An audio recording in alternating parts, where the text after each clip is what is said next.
Ima jedan problem sa tim vježbama, jel? Uvijek instruktor kaže ovu vježbu morate redovno da ponavljate svaki dan po toliko i toliko puta. Što odmah demorališe.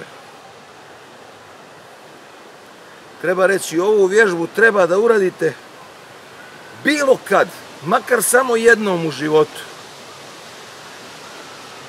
I to je bolje nego nimalo.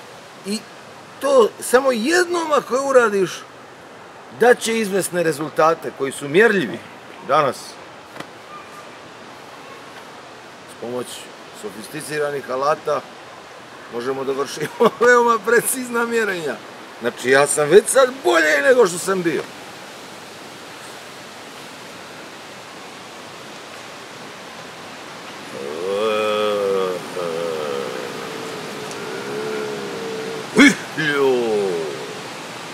Znači, to je kombinacija tibetanskog unutarnjeg boksa, tai chi chuana i mrkogleđa.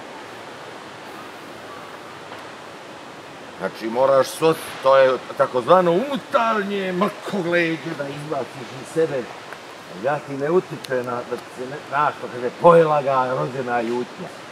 Idemo, znači, mrkogleđe, hop.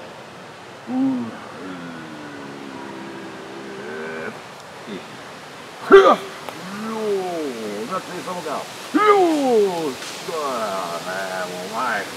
I onda osmijeh. Recimo, to je jedna od mojih osnovnih vježbi. Smijem se na silu.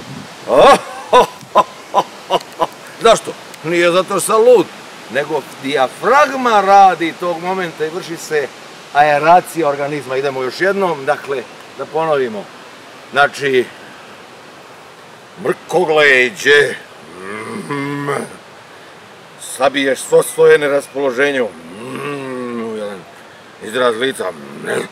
I onda ideš. Izbaciš ga i hopa. Osmijeh. I odmah si bolje.